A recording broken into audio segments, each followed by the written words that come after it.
देखिए, संजय गांधी का अपना उस वक्त में जब इंदिरा जी थी, उस जमाने के अंदर उन्होंने 5 पॉइंट प्रोग्राम दिए थे, 5 पॉइंट प्रोग्राम। आज भी लोग उनको प्रोग्राम को याद करते हैं, चाहे वो दहेज प्रथा का था, लिटरेसी का था, या जातिवाद खत्म करो का था, दहेज प्रथा का था, या परिवार नियोजन का था। हालांकि परिवार नियोजन का उस ज़माने में जो अभियान चला, इमरजेंसी थी उस वक्त, तो उसमें हम लोग कांग्रेस के ऊपर के आरोप लगे, वो ज़बरदस्ती करवा दी गई और चुनाव हारना पड़ा कांग्रेस को उस जमाने के अंदर। पर वो प्रोग्राम इतने क्रांतिकारी थे। आज 140 की आबादी है, 140 करोड़ की आबादी है। अगर वो प्रोग्राम नहीं होते तो हो सकता अभी लगभग 180 करोड़ की आबादी होती। मैं एक एग्जाम्पल दे रहा हूँ कि प्रोग्राम बहुत शानदार था। परिवार नियोजन आवश्यक होता है, सब जानते हैं। उस अभियान का फ़ायदा ये रहा क्योंकि चाइना में भी बहुत आबादी बढ़ रही थी, बाद में उनको कंट्रोल करना पड़ा। उस प्रोग्राम पर ये फ़ायदा रहा कि कम से कम लोगों में इतनी जागरूकता आ गई कि बाद में लोग खुद ही परिवार नियोजन करने लग गए। 1 बच्चे 2 बच्चे तक सीमित है, पहले सीमित नहीं थे, 5, 7, 8 बच्चे भी होते थे। तो बहुत बड़ा फर्क पड़ा उन प्रोग्राम से। दहेज प्रथा का था, मान लीजिए। लिटरेसी का आप जानते हो, राजस्थान गवर्नमेंट ने हमने तो बहुत बड़ा स्टेप उठाया, आज बहुत बड़ी परसेंटेज बढ़ गई हमारी। वृक्षारोपण की बात उन्होंने करी, वो बहुत बड़ा प्रोग्राम था पर्यावरण की दृष्टि से। राजस्थान का सौभाग्य है कि हमने पानी बचाओ, बिजली बचाओ, सबको पढ़ाओ, वृक्ष लगाओ।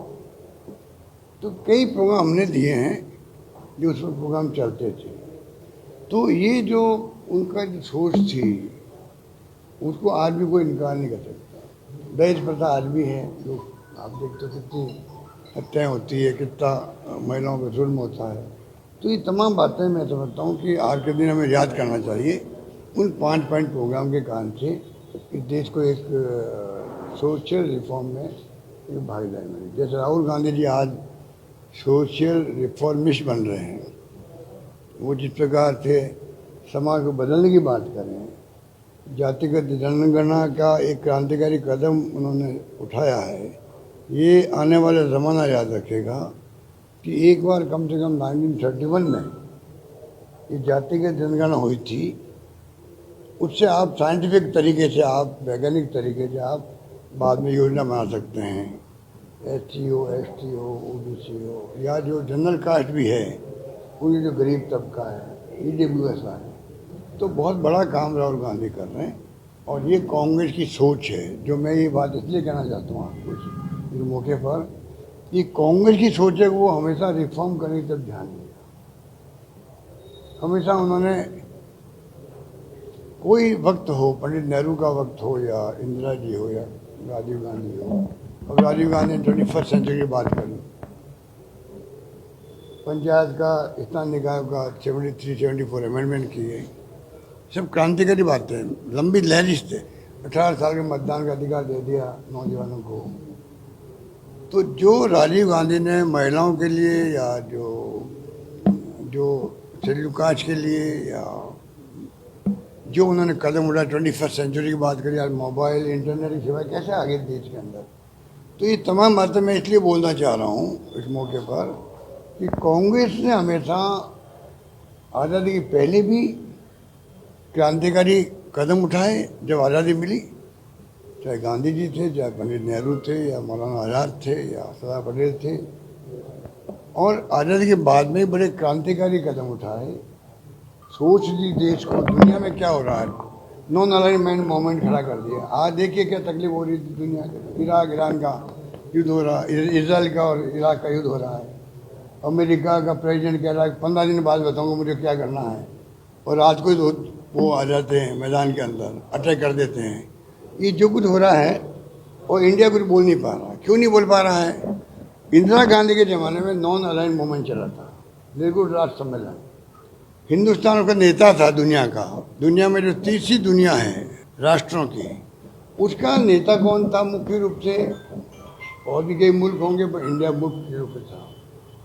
तो हमारी पहचान थी कि निर्गुट है हम लोग, किसी गुट के साथ में, ना रशिया ना अमेरिका, हम निर्गुट हैं। रशिया हमारा मित्र था, 71 वार में उन्होंने हमारी मदद करी, पर हम दुश्मन किसी के नहीं थे। आज स्थिति ऐसी बन गई हमारी विदेश नीति की कि विदेश नीति क्या है लोगों को समझ में आ ही नहीं रही है। कोई मुल्क, चाहे वो यूक्रेन हो या रशिया हो, इज़राइल हो या वो आपका ईरान हो, अमेरिका अलग पंचायती कर रहे हैं, और इंडिया का रुख और मुल्क बोलने लग गए हैं, निंदा करने लग गए हैं। हमारी नीति क्या है तो बताए देश को, कम से कम भारत सरकार को नीति क्या है देश की, विदेश नीति क्या है। तमाम हमारे पड़ोसी मुल्क जो हैं, नेपाल हो, चाहे श्रीलंका हो या बांग्लादेश हो, भूटान हो, सभी हमसे अलग हो गए हैं। जब आपका ये ऑपरेशन सिंदूर किया गया पहलगाम के बाद में, दुनिया का कोई मुल्क खुल के हमारे साथ क्यों नहीं आया? पाकिस्तान के साथ में 2-3 मुल्क हो गए, चाइना भी हो गया, हमारे साथ क्यों नहीं आए? तुर्की हो गया उनके साथ में, हमारे साथ में हिंदुस्तान में कोई, दुनिया का कोई मुल्क, बल्कि रशिया भी जो था हमारा मित्र, वो भी चुप हो गया। ये तो हमें बहुत बड़ा धक्का लगा हमें। अमेरिका के तो हम जानते हैं नीति क्या है। तो कहने का मतलब ये है कि देश में, दुनिया में जो कुछ हो रहा है, हमारे मुल्क की एक अलग पहचान है, क्योंकि सबसे बड़ा डेमोक्रेसी हमारे मुल्क के अंदर दुनिया की। हमारी जिम्मेदारी है कि हम जिम्मेदारी को निभाएं। दुनिया के लगभग 200 मुल्क हैं, वो हमसे उम्मीद करते होंगे कि भाई हिंदुस्तान क्या बोल रहा है। हम किसी से उम्मीद करते हैं कि भाई रशिया क्या बोल रहा है, चाइना क्या बोल रहा है। दुनिया के 200 मुल्क हैं, अधिकांश मुल्क ये उम्मीद करते हैं कि हिंदुस्तान क्या बोल रहा है। हिंदुस्तान की वो ताकत है दुनिया के अंदर।